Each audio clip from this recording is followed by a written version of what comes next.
नमस्कार, मैं हूं मीनू शर्मा, लेकर हाजिर हूं आपके लिए personal finance bulletin money time, जिसमें आपको मिलेंगी आपकी जेब और जिंदगी पर सीधा असर डालने वाली पर्सनल फाइनेंस, बिजनेस, कॉर्पोरेट और पॉलिसी से जुड़ी तमाम बड़ी खबरें। तो चलिए फटाफट शुरू करते हैं इस बुलेटिन में खबरों का सिलसिला। भारतीय शेयर बाजारों ने आज एक नया रिकॉर्ड बनाया। बीएसई सेंसेक्स पहली बार 78,000 अंक के पार बंद हुआ। एनएसई निफ्टी ने भी नया रिकॉर्ड बनाया। रिलायंस इंडस्ट्रीज सहित बड़ी कंपनियों के शेयरों में खरीदारी से शेयर बाजार में मजबूती आई। सेंसेक्स की कंपनियों में Axis Bank, ICICI Bank, HDFC Bank, Tech Mahindra, LNT, Bajaj Finserv, SBI, RIL और इन्फोसिस में सबसे ज्यादा बढ़त आई। Power Grid, Asian Paints, Tata Steel, Nestle, Maruti और जेएसडब्ल्यू स्टील में गिरावट रही। वित्त वर्ष 2023-24 की चौथी तिमाही में चालू खाते का घाटा सरप्लस होने से निवेशकों की धारणा मजबूत हुई। चालू खाता घाटा कम होने से रुपए पर दबाव कम होगा। वहीं दूसरी ओर इस बात की संभावना भी बढ़ गई है कि फेडरल रिजर्व की दरों में कटौती पर स्पष्टता आने के बाद एफआईआई के आने का रास्ता साफ होगा। भारत में पानी की बढ़ती कमी कृषि और उद्योग दोनों क्षेत्रों को प्रभावित कर सकती है, जो देश की ऋण क्षमता के लिए हानिकारक होगा, क्योंकि खाद्य महंगाई में वृद्धि और आय में गिरावट से सामाजिक अशांति पैदा हो सकती है। रेटिंग एजेंसी मूडीज का कहना है कि जल आपूर्ति में कमी से कृषि उत्पादन और औद्योगिक कार्य प्रभावित हो सकते हैं, जिसके परिणाम स्वरूप खाद्य पदार्थों की कीमतें बढ़ सकती हैं। ये उन क्षेत्रों की ऋण क्षमता के लिए हानिकारक हो सकता है जो भारी मात्रा में जल का इस्तेमाल करते हैं। मूडीज ने कहा कि भारत में पानी की कमी बढ़ती जा रही है, क्योंकि तेज आर्थिक वृद्धि और जलवायु परिवर्तन के दुष्प्रभावों के कारण लगातार बढ़ती प्राकृतिक आपदाओं के बीच पानी की खपत बढ़ रही है। मूडीज रेटिंग ने यह भी सुझाव दिया कि लंबी अवधि में जल प्रबंधन में निवेश संभावित जल की कमी से होने वाले जोखिम को कम कर सकता है। टेलीकॉम नियामक ट्राई ने अनचाही कॉल्स पर लगाम लगाने के लिए टेलीकॉम कंपनियों को अपने मोबाइल ऐप और वेब पोर्टल को स्पैम से जुड़ी शिकायतों के लिए अधिक अनुकूल बनाने के लिए कहा है। ट्राई ने यह भी कहा कि सभी कंपनियों को पिछली तिमाही के बजाय अब मासिक आधार पर प्रदर्शन निगरानी रिपोर्ट पेश करनी होगी। ट्राई ने टेलीकॉम कंपनियों को यह सुनिश्चित करने के लिए कहा है कि स्पैम शिकायत के पंजीकरण की सुविधा मोबाइल ऐप और वेबसाइट पर आसानी से उपलब्ध होनी चाहिए। इसके अलावा अगर यूजर्स अपने कॉल डिटेल और अन्य डेटा तक एक्सेस की अनुमति देते हैं तब शिकायतें दर्ज कराने के लिए जरूरी डिटेल्स ऑटोमेटिक रूप से दर्ज हो जानी चाहिए।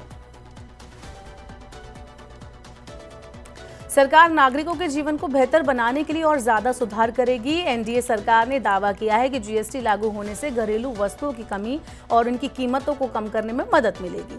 सीबीआईसी के अनुसार जीएसटी लागू होने के बाद आटा, ब्यूटी प्रोडक्ट, टेलीविजन और रेफ्रिजरेटर सहित ज्यादातर घरेलू सामान सस्ते हुए हैं।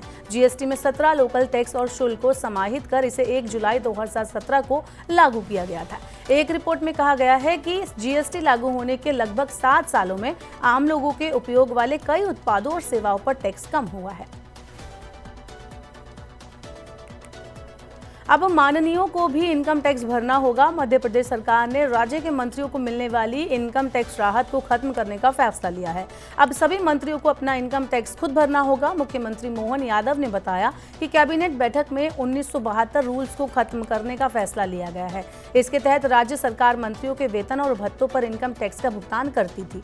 नए फैसले के मुताबिक अब सभी मंत्री अपने वेतन और भत्तों पर बनने वाले इनकम टैक्स का भुगतान खुद करेंगे। इससे राज्य सरकार के खजाने की बचत होगी और इस पैसे का इस्तेमाल जनता के कल्याण में किया जा सकेगा। विभिन्न सरकारों के मुफ्त की रेवड़ियां बांटने पर जल्द लगाम लग सकती है। 16वें वित्त आयोग के चेयरमैन अरविंद पनगड़िया ने कहा है कि आयोग मुफ्त की रेवड़ियों के मुद्दे पर भी विचार करेगा, क्योंकि इनका चलन बढ़ गया है। राज्यों और राजनीतिक दलों के बीच मुफ्त सुविधाएं देने की होड़ मची हुई है। मुफ्त रेवड़ी प्रथा को रोकने के लिए नीति बनाई जाएगी, जिससे राज्यों की वित्तीय स्थिति में सुधार आएगा।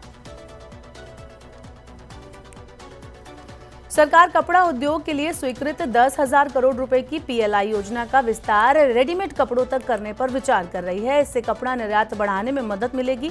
भारतीय कपड़ा उद्योग का बाजार लगभग 165 अरब डॉलर का है। इसे 350 अरब डॉलर तक ले जाने का लक्ष्य रखा गया है। कपड़ा मंत्रालय इस क्षेत्र में चीन से आगे निकलने के लिए योजना तैयार कर रहा है। सरकार ने घरेलू निर्माण को बढ़ावा देने के लिए हब और स्पोक मॉडल को अपनाने का सुझाव उद्योग को दिया है। कपड़ा मंत्रालय इंटीग्रेटेड टेक्सटाइल पार्क योजना को नए सिरे से पेश करने पर भी विचार कर रहा है। इस योजना का उद्देश्य अंतर्राष्ट्रीय मानकों से अनुरूप नए टेक्सटाइल पार्क स्थापित करना है।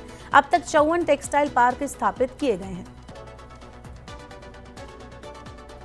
अर्थव्यवस्था को बढ़ावा देने के लिए विभिन्न उद्योगों के प्रतिनिधियों ने वित्त मंत्री निर्मला सीतारमण से इनडायरेक्ट टैक्स के बोझ को कम करने और शुल्क ढांचे को युक्तिसंगत बनाने का आग्रह किया है। फियो ने वित्त मंत्री से ब्याज समानीकरण योजना को अगले 5 सालों के लिए बढ़ाने का अनुरोध किया है।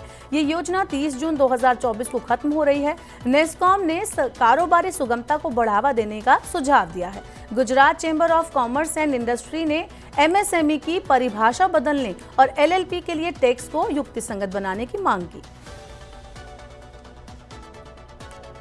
अदानी समूह चालू वित्त वर्ष में अपनी कंपनियों में करीब 1.3 लाख करोड़ रुपए का निवेश करेगा। समूह ने कारोबार बढ़ाने के लिए अगले 7 से 10 साल में $100 अरब के निवेश अनुमान को 2 गुना कर दिया है।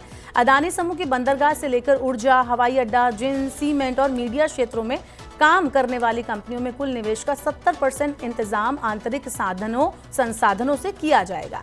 शेष राशि कर्ज के जरिए जुटाई जाएगी। अदानी समूह की कंपनियों के कर पूर्व लाभ में वित्त वर्ष 2023-24 में रिकॉर्ड 45% की वृद्धि हुई है और ये 82,917 करोड़ रुपए पर पहुंच गया।